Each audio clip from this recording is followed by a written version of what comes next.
Principal Component Analysis, or PCA, reduces the number of dimensions in large datasets to principal components that retain most of the original information. And let me give you an example of why that matters. So consider a risk management scenario. We want to understand which loans have similarities to each other for the purposes of understanding which type of loans are typically paid back and which type of loans are going to be more risky. Now, take a look at this table here, which shows data for 6 loans. Now, these loans contain multiple dimensions, like how much the loan is for, the credit score of the person applying for the loan, and stuff like that. And while we're showing 4 dimensions here, a loan consists of many, many more dimensions than this. So for example, I can think of age of borrower would be another one, debt to income ratio is another one as well, and that's just for starters. There could potentially be hundreds or even thousands of dimensions, and PCA is a process of figuring out the most important dimensions, or the principal components. Now, intuitively, I think we know that some dimensions are more important than others when considering risk. So for example, I'd imagine, and I'm not a financial analyst, but still, I'd imagine that credit score is probably more important than the years a borrower has spent in their current job, probably. And if we get rid of these non-important or less important dimensions, we'll see 2 big benefits. One is faster training and inference in machine learning, as there'll be less data to process, fewer dimensions. And then secondly, data visualization becomes easier if there are only 2 dimensions. And let me show you what I mean by that. So if we only measure 1 dimension, let's take loan amount, we can plot that on a number line. That shows us that loans 1, 2, and 3 have relatively low values, and then loans 4, 5, and 6 have relatively high values. So this tells us that loan 1 is more similar to loan 2 than it is to, say, loan 6, when we consider just the dimension of loan amount. Okay, now let's bring in a second dimension of credit score. So now loan amount spans the x-axis and credit score is on the y-axis, and we can see 2 clusters. Loans 1, 2, and 3 cluster on the lower left, and loans 4, 5, and 6, they cluster on the top right. Cool, what about adding a third dimension to our scatter plot of annual income? Well, that gives us a z-axis, and now we're looking at data in 3D.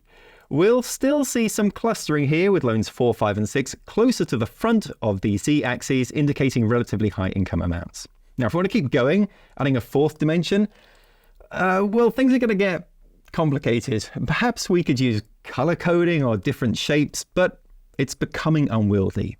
And what if we want to add another 1 or 2 or 100 dimensions to our visualization on top of that? Well, thankfully, this is where principal component analysis comes in.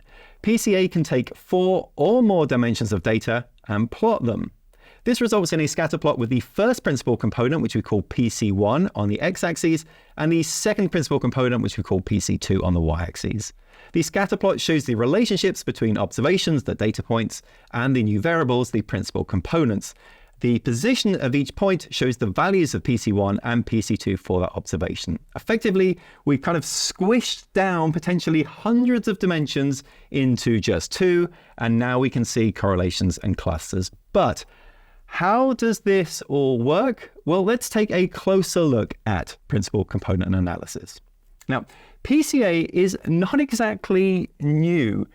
It's actually credited to Carl Pearson with the development of PCA back in 1901. But it has gained popularity with the increased availability of computers that could perform statistical computations at scale. Now, today, PCA is commonly used for data pre-processing for use with machine learning algorithms and applications. So we've come from 1901 down to machine learning.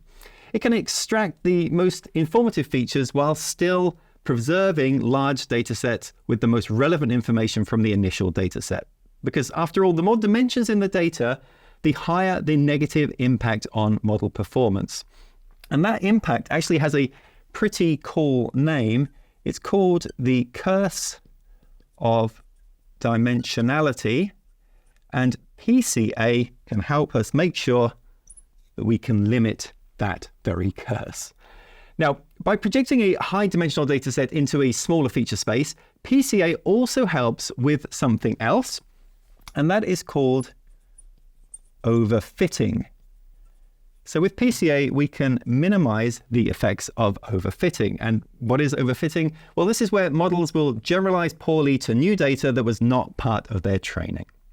Now, there's a good deal of linear algebra and matrix operations behind how PCA works, and I'll spare you from that in this video, but at a high level, what PCA is doing is summarizing the information content of large data sets into a smaller set of uncorrelated variables known as principal components.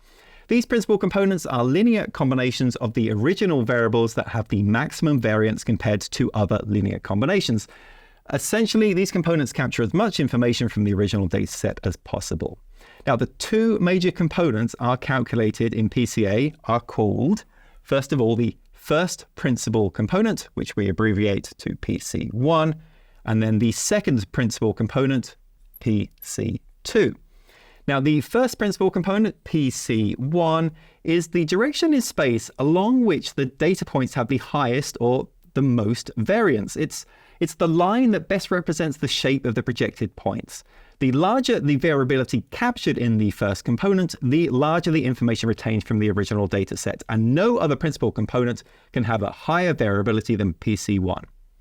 Now, PC2 accounts for the next highest variance in the dataset, and it must be uncorrelated with PC1, so the correlation between PC1 and PC2, that equals 0. All right, so where is PCA useful? Let's talk about a couple of use cases. Now, I think one use case we've seen a lot of PCA use is in an area related to image compression. So PCA reduces image dimensionality while retaining essential information. So it effectively helps create compact representations of images, making them easier to store and transmit. Now, we've already seen how this can also be used for data visualization. PCA helps to visualize high-dimensional data by projecting it into a lower dimensional space, like a 2D or a 3D plot graph. And it's also very useful in noise filtering. And by noise here, I'm talking about noise in data. This is a common use case where PCA can remove noise or redundant information from data by focusing on the principal components that capture the underlying pattern. PCA also has applicability within the healthcare area as well. Now, for example, it's assisted in diagnosing diseases earlier and more accurately. Now, one study used PCA to reduce the dimensions of 6 different data attributes in a breast cancer dataset, so things like the smoothness of image and perimeter of lump. Then a supervised learning classification algorithm, a logistic regression, was applied to predict whether breast cancer is actually present. Look, essentially, if you have a large data set with many dimensions and you need to identify the most important variables in the data, take a good look at PCA because it might be just what you need in your modern machine learning applications, which is not at all bad for a technique first developed in 1901. If you like this video and want to see more like it, please like and subscribe. If you have any questions or want to share your thoughts about this topic, please leave a comment below.